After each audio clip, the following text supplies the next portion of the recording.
isi warra angoo qabu kanaan du'aa lama ajjeesuuf deemaa jiru kan hubeenu jechuudha.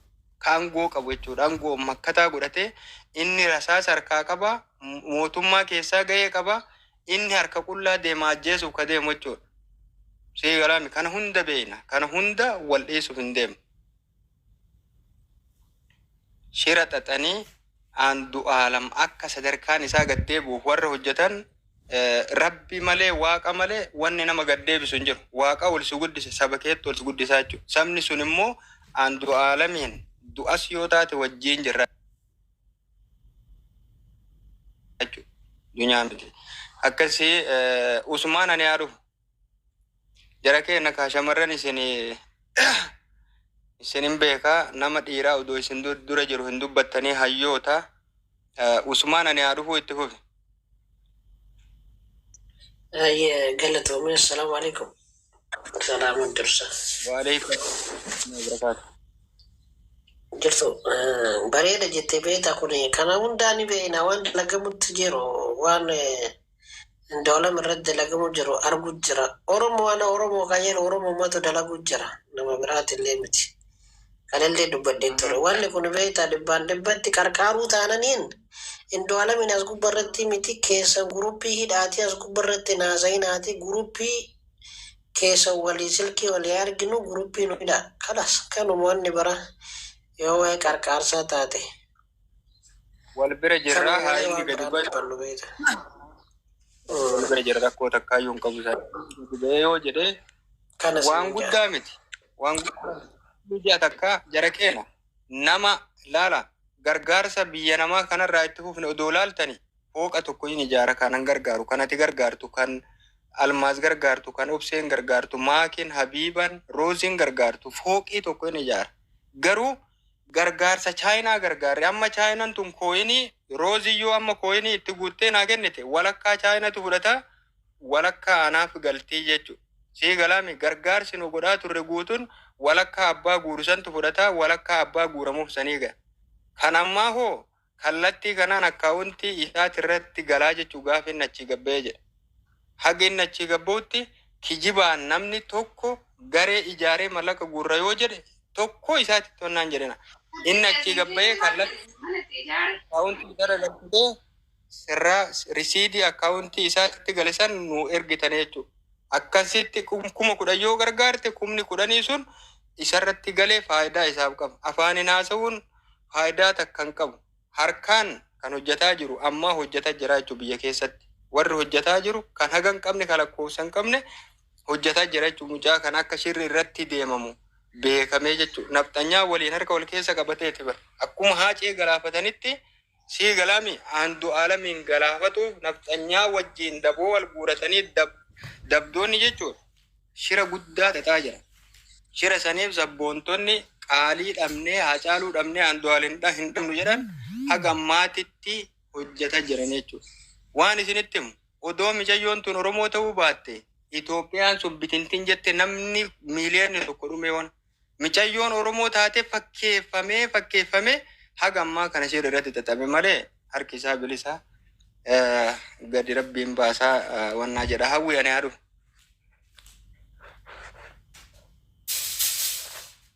السلام عليكم ورحمة الله وبركاته. يا الشباب كفور حجر جرتو ما نرمو كان على كيسة بقجرتني وعليكم ما لرجرت لا بركات يعني لين جاتي agartuu kana laalka ma'atta uffata isaa kanatti sammuun isaa adii qeerransa Oromoo haftee haa caalu isarra haasaa jirra sagalee isaaf tayaa jira shira hedduu irratti deemaa jira. Shira hedduu irratti deemaa jiru san shirri irratti deemaa jiru nafxanyaa nu keessaa nafxanyaa taateni nafxanyaa nu keessaa nafxanyaa taate san mataa isii gadi dha'utti jirra duuba jirra jennee jechuudha. Afaanin miti gocha kamiin duuba jirrenne. Ayyee galatooma yaada gaariidha. Ulfaadhu siin jedha.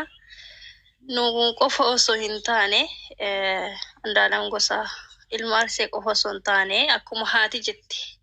Kiyyo qofaa miti yookiin kan Arsii qofaa miti kan sabaatii jette haati isaa sun gaafa madarakirra baate Andaalam kan sabaati kan Oromoo yookaan sabaaf sablan miti maaliif yoo jette inni kun kaleessa uf qofaaf sagalee tahaa hin turree jechuudha waa hunda keessattuu ummanni kuni mirga ofiidha kabajjatee bahee nagaadhaan bobba'ee akka galuudhaaf sagalee tahaa ture yaa beekamaadha shirri jiru maa inni beeytaa gaafa Hacaaluu Hundeessaa ajjeesanii hayyoota hidhanii obboleeyyan isaa hidhanii jechuudha acheessee badii gaafa jaalbattee ajjeesanii silaa akka beeynutti akka argaa turrettis maatiin tokko yoo tokko irraa du'e taa'eetiniin taaziyaa taa'atee isa san awwaalatee hirmii bahatee boohee firaa fi aalii walitti yaa'a kan ammaa kun immoo mootummaan kun tokko ajjeese tokko keessaa hidha inni kunuu ragaadhaa jechuudha akka duguuggaa sanyii ilma Oromoo irra gaggeessaa jiru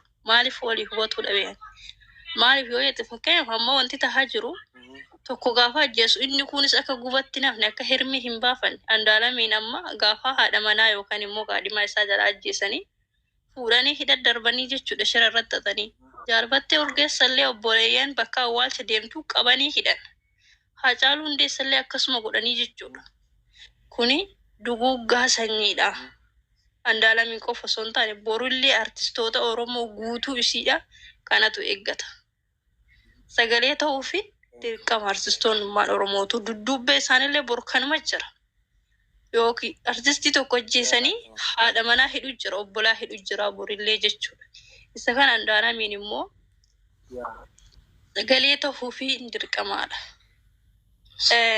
maaltu dalagama beekta Oromoo gaafa Oromoodhaan cabsanii kaleessas Minilik akka seenarratti Oromoo kan cabsee lolee injifatee miti maaliif yoo jette yaa meeshaa waraanaa ni qaban tooftaa calii calan qorratti maaltu jira gaafa isaan loluudhaaf dhufanii uummanni keenya kuni gaafa san wal waama waliif iyya wal jalaa dhageeffata akka har'aa kana tuktukiin fidee uummata hin balleessini jechuudha wal jalaa lallabe taana wal dhagaa gaafa san tooftaa uumanii meeshaa ittiin lolan hin qaban waan ta'eef maal goona diinni kun meeshaa qopheeffatee dhufee kinniisni ni jira gaagura kinniisaatti gadi dhiisne kinniisa hiikaa bulanii jedhan yeroo gaafa isaan cabsuudhaaf dhufan kinniisatti gadi dhiisan kinniisni jirarra qubatee meeshaa harkaa booji'anii ilaal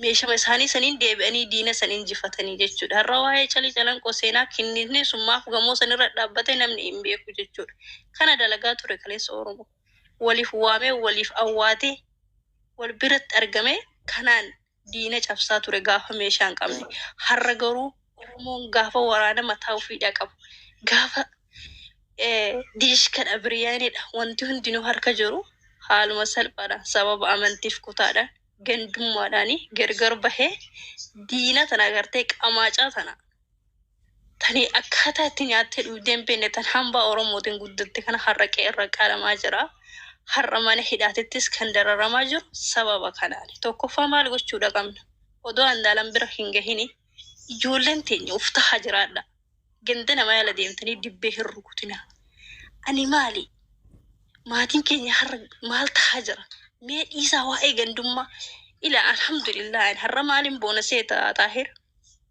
guyya tokko waan gandummaa dubbadhe har'a haatiti yoo osoo ganda biyya boohaa jirtu kun nadhagahama osoo guyya tokko arsiin akkas arsiin gootedhe guyya tokko dubbadhe hin beeku keessa kiyyittiin dhoofadha waa hundumaa maaliif jennaan ufittiin gaabbasila har'a haati keenya qeerra boohaa jirtu ulfi dhiitamee garaa ba'u kana kaleessa jechaan jedhe suni coba xiqqishuu sanitu har'a uummata guddaa kana addaan diige qeerratti ilaal imimmaa walii buusuu dadhabe uummanni keenya siif gala maaliif nutu walii hadheessee jechuudha rifata ilmi isaa badhee keessatti uumamu akka malee wal arrabsamu jaalallis dhiphachaa deema waan ta'eef har'a sagalee walii tahuu dhabe uummanni keenya copha nuti gandummaadhaan miidiyaarra wal arrabsu ani alhamdulillah gatii haadha kiyyas kan maatii kiyyas kan gosa kiyyas kan arsisi wallaalle guyya tokko garuu arsiin akkas asirratti baheen dubbanne ganda birallee arrabseen beeku isa kanaafi cubbuun na hin qabu jechuudha har'a haadha Oromoo qeerra boottee bobahaa jirtu kanaafi gara kanaan cubbuu jedhaniin baay'ee ijoolleen keenya tokko uf tahaatii jiraadha gandi namaa dhaxxanii hin arrabsina ganda namaa dhaqxanii warra isin har'a arraba kana laaltan malee wal ijaarramee kan jiru mootummaa akka Oromoon hafuura hin baafanne akka abbaa biyyaa qe'ee ofirratti hin taane teessoo dheereffachuuf jecha kan ijaarramee jiru isin miidiyaa tokkokkii tana laaltan malee lafarratti ijaarramee jira. Ijoolleen keenya narra cufime. Ijoolleen keenya kana keessatti kana wanta kana wal gorsa irraa deebi'a. Nuti kaleessa ijoolleen keenya akkanaadha. Tokko irratti beekamna nuti kaleessa. Aadaaf safeeffannaan keenya maaf bade? Kabajaan dhiiraaf kaleessa haati keenya qabdu sun eessa jira? Kan online keenya kalee walii qabu sun eessa jira? Maaliif miidiyaadhaaf jennee dalagachuuf biyya baane waan ta'eef miidiyaa kanarratti safuu maatiin keenya ittiin nu guddisan haadha keenya mana amma ajjeesisiis nama arrabsiisa. Andaalamiin duratti kana of sirreessuu qabna. Kana wal sirreessine wal kabanye ila baarii saa abbaan gaafa cabse ormi ija isaa balleessaa jedha. Yoo nuti wal kabanye gadhee marra nu kabaje. Sababa nu asirraa saa 24 iyyaa oolu kabaja waliin qabne gadheen kabaja nu dhabdee jechuudha. Wal kabaja guddina keessan namatti hin argisiisina. Gadhummas namatti hin argisiisina. Gadheen kana keessa nama seenti. Uf tuulatii fi boonati jiraadha. Kanan isiniin jedha yoo nuti uf taanee boonnee akka barbaanne jiraanne gadheen nun argattu jechuudha. Maaliif nama keessa argan akka barbaananitti qe'ee isaa keessa deeman malee nama keessa isaa hin beekne mataa qaqqabatanii balbala isaa dura bahanii kutan. Yookaan immoo asiin na dabarsaa karaan kun dallaa kana keessa na baasi jedhanii kadhatanii jechuudha. Garuu immoo gaafa keessa kee gadheen si bartee akka barbaaddetti farda yaabbattee sirra deemti jechuudha gadhee. Kanaaf uf kabaja wal kabaja nama arrabsuu dhiisa ganda nama arrabsuudha dhiisa. Yoo nuti waliif taane namni nuuf ta'a waan ta'eef Andaalamiin immoo haqa isaa rabbiin baasaa jira. Rabbiin haqa isaa lafa hin balleessini yeroodhaaf malee wanta dandahame afaan qofa osoo hin taane gareen ijaarramee bira dhaabbachuudha qabna isiniin jedha. Yoo dogongoree immoo na of oolcha isinis sa'aatii dheeressee jira waan ta'eef galatooma jajjabaadha. Galatoome qaaliyaattillee yaada bareedaa waan sirrii jiru haasofte waan balleessiten qabdu poolisiin jenna. Wanti jiru kanuma. Wanti jiru kanuma haga ammaatitti ammana kiyya kanaatitti illee wanti gandummallee haasameen beeku haasamullee hin jiru. Kan immoo ammaayyoo itti jirru mucaa kana gandaan namni itti duuleyyuu hin jiru. Kan itti duulaa jiran nafxanyoota nu keessatti nafxanyaa wajjin hojjetaa turte. Ilma Oromoo ofiin jettee sabboonaa fakkaattee sabboontuu fakkaattee mootummaan dayattee warra nu keessa turte ka gandummaa hin qabne. Ka gandummaa miti Oromummaa hin qabne afaanin Oromoo yoo haasofte Oromoo warra taatetu irratti duulee jechuudha.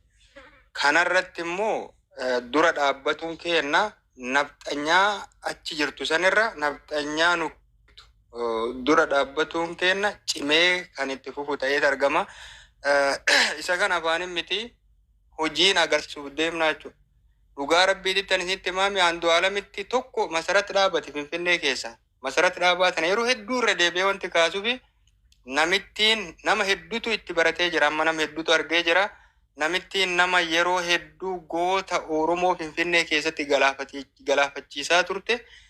Laal maaliif jettaa yoo naan jettan dhiifama itti huftanii maakiin obseen roozilleen almaazillee itti huftanii maa isin fakkaate daadhii galaan waltajjii keessatti ajjeefame jala bu'aatii poostii isii ilaala. Dhageeffadha. Jala bu'aatii feesbuuk ofii poostii gooti guyyaa itti barreessatii jala bu'aatii ilaala. Battee Urgeessaa akkasii du'e Soora Abdataa Finfinnee keessatti akkasii du'e Haacaaluun akkasii du'e Abduu Jabbaar Huseen akkasii du'e warruma irranatti ajjeesan qofa isiniif himnaa jechuudha. Hagam takka intalti tun poostii goote sii galaami. Hagam takka poostii gootee dhaqaati ilaala. Andu'aalam irratti amma naayit kilabii keessatti bakka ragaan jirutti naayit kilabii keessatti isii diduu ragaa baafannee jira. Mooneet beeksisaa namitti jettu dhaabattee hafte sanillee nafuudhiif wal gaafatanii hayyamuu didee jechuudha. Sii galaami. Kana hunda isaa ragaa guyyaa jiru wajjin qabannee jira. Masarat immoo kanuma hundaa keessaa warri kun dhiisaa itti warri kun dhimma maana fuudhuu dhabeetifi masarat nama yeroo ammaatitti sabboontota Oromoo Finfinnee keessatti mallaqaa jecha galaafachiisaa jirta sabboonaa fakkaattee deemaa jirti. Yoo isiitu isii wajjin qaamni jiru Oromoo ta'ee nama hedduudha. Kun immoo kutaa tokkoo bakka hin bu'an. Akka fakkeenyatti masarat dhaloonni isii arsi. Dhiiga Oromoo dhiiga sabboontotaa nama irra jiru jechuudha. Masarat jechuun yeroo ammaatitti daanennatii taate Oromoo kan galaafataa jirtu isii jechuudha. Kana ka dubbataa jiru ana Xaahir. Nagaafatuu dandeetti ragaa guutuu isaa fudhadhee gaafa ragaa kana guutuun gabbaasu dhufuuf deemaa jechuudha. Isinii galaame warra akkanaa kanatu mucaa kanarratti shiree baay'izawwee artistoota mallee dabalatee jechuudha. Artistoota yoo jedhu artistoota Oromoo tuquu osoo hin taane nama tokko dabalatee jechuudha. Maaliif nu tare maaliif nu caale sii galaame hinaaffarraa kaka'e dabalatee mucaa kana ajjeesuuf shirri qananii duratti itti deema. Nu kan irraa dubbataa jirru ammas dhimma qananii wajjin amma wal qabatu qofaayyuu osoo hin taane qananii duraayyuu mucaa kana ajjeesuuf deeman jechuudha. Rasaa sanbar akka lukkootitti akka bar sii galaame bineensa jeedala re'ee nyaatuu deemtu akka ari'aniititti bar artistii sabaa ari'anii tubboo jala seensisan jechuudha. Kanaaf sagalee kan irraa jirru kan itti ta'uuf deemnullee kana ilmaan Oromoo akka amma hawwiin jettetti